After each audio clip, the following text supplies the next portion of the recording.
दोस्तों की बहुत ज़्यादा तो पुरजोर फरमाइश से यह वीडियो मैं रिलीज़ कर रहा वहाँ। ये मैं अपने मुस्लिम भरावां ते पाकिस्तानी अवाम नूं यह पैगाम देना चाहना वा कि साडे पाकिस्तान दे विच माँ ने एक सपूत जम्मिया जिदा नाम उन्हें मोहम्मद अली रखा, तो शायद कौमीयत की वजह तो मिर्ज़ा हो गया, तो धक्के धुक्के खा के इंजीनियर बन गया। तो फिर वो किताबां पढ़ पढ़ के अज वो कहता है कि मैं आलम फाजिल हो गया, मेरे सामने कोई आलम फाजिल मेरा मुकाबला नहीं कर सकता। तो भाई इस भाई ने मैं पहले तो यह पैगाम देना चाहना वा कि कुरान पाक अल्लाह ने फरमाया कि वल्लज़ी नस्ताऊ भी आयातिना मुआजिज़ीना उलाइका असहाबुल जहीम, कि वो लोग जेड़े मेरे इस कलाम दे विच इस गरज नाल कोशिश करन कि इसकी आयात नूं इहदियां निशानियां नूं आजज करन, बेशक वो जन्मी लोग ने। मैं कोई फतवा नहीं दे रहा इंजीनियर साहब दे, मैं सिर्फ एक इस्लाही गुफ्तगू करना चाह रहा वहाँ। तो जो दूजा वो अजकल नारा लाते ने इंजीनियर साहब, मैंने तो उसकी अकल तो बड़ी हैरत आती है कि भाई अकलमंदा एक नारा की बनाया ही, ना मैं शिया ना वहाबी, मैं हूँ बंदा इल्मी किताबी। ओ भाई मेरे, जे तू अगर किसी आलम फाजल नूं, सही आलम फाजल नूं, मौलाना रूम जे आलम फाजल नूं पढ़िया हुंदा ते तैनूं पता हुंदा उन्होंने अपने एक शेर दे विच फरमाया कि किताब दे विच एक अगर किताब 10 साल 20 साल एक ही थां ते पई रवे तो उहदे विच कीड़ा लग जांदा है, जिन्हों असी दीमक कहने हैं। वो कीड़ा जिहड़ा किताब दा वो पूरी किताब नूं खा जांदा है, उहदे सारे अखर चट जांदा है। लेकिन हज़रत मौलाना रूम साडे हजूर सरकार फरमाते ने कि वो कीड़ा कदी आलम फाजल नहीं बन सकता। और तू एक केड़ा नारा ला दिता ही कि मैं हूँ बंदा इल्मी किताबी, तो किताबी कीड़ा बन गया है। तो असी इस गल के जवाब दे विच जिहड़ा कि मेरे दिमाग दे विच आ रहा, मेरे ज़हन दे विच आ रहा, मैं ये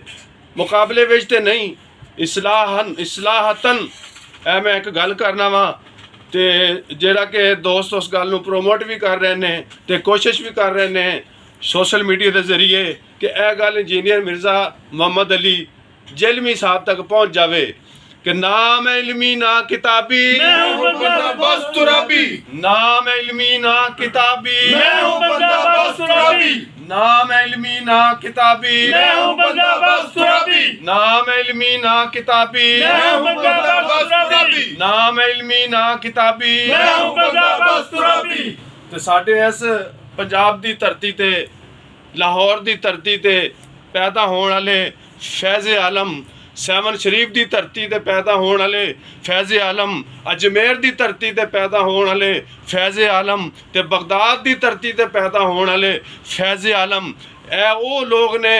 जेड़े के जिंदा व जावेद ने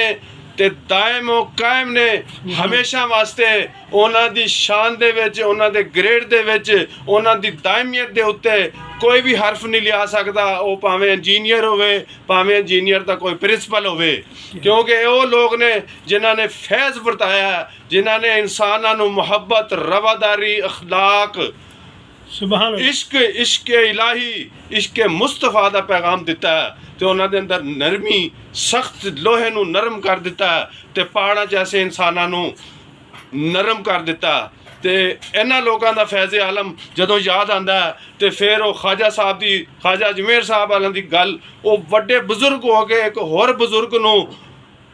उन्होंने आके उन्होंने सलूट पेश कर रहे हैं। उन्होंने सलूट के विच आके एक लफ्ज़ बयान कर रहे हैं कि गंज बख्शे फैज़े आलम, गंज बख्शे फैज़े आलम,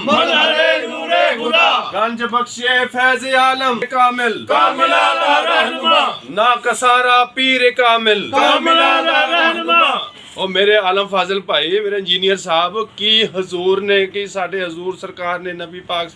हजूर अलैहिस्सलाम ने जिहड़ी तालीम है, उन्होंने जिहड़ी तालीम है, क्या तू उस तालीम ते गौर नहीं किया? उन्होंने हजूर ने फरमाया ਕਿ ਮੂਤੂ ਕਬਲ ਅੰਤਾ ਮੂਤੂ, ਕਿ ਜਿਹੜਾ ਮਰਨ ਤੋਂ ਪਹਿਲੇ ਮਰ ਗਿਆ, ਵਲਾ ਯਮੂਤੂ, ਫਿਰ ਉਸ ਨੂੰ ਮੌਤ ਨਹੀਂ ਆਏਗੀ। ਤੇ ਕਿਆ ਇਹਨਾਂ ਲੋਕਾਂ ਨੂੰ, ਕਿਆ ਇਹਨਾਂ ਬਜ਼ੁਰਗਾਂ ਨੇ, ਇਹਨਾਂ ਦਰਵੇਸ਼ਾਂ ਨੇ ਆਪਣੀਆਂ ਜ਼ਿੰਦਗੀਆਂ ਆਪਣੇ ਜੀਂਦੇ ਜੀ ख़त्म नहीं कर ਦਿੱਤੀਆਂ, ਫਨਾ ਨਹੀਂ ਕਰ ਦਿੱਤੀਆਂ, ਤੇ ਖੁਦਾ ਨੇ ਉਹਨਾਂ ਨੂੰ ਦਾਇਮੀ ਜ਼ਿੰਦਗੀਆਂ ਅਤਾ ਕਰ ਦਿੱਤੀਆਂ ਨੇ। ਅੱਜ ਤੇਰੇ ਆਖੇ ਨਾਲ ਉਹਨਾਂ ਦੀ ਦਾਇਮੀ ਜ਼ਿੰਦਗੀ ਤੇ ਕਦੀ ਕੋਈ ਹਰਫ ਨਹੀਂ ਆਏਗਾ, ਉਹ ਹਮੇਸ਼ਾ ਦਾਇਮੋ ਕਾਇਮ ਰਹਿਣਗੇ। ਪਾਕਿस्तान जिंदाबाद।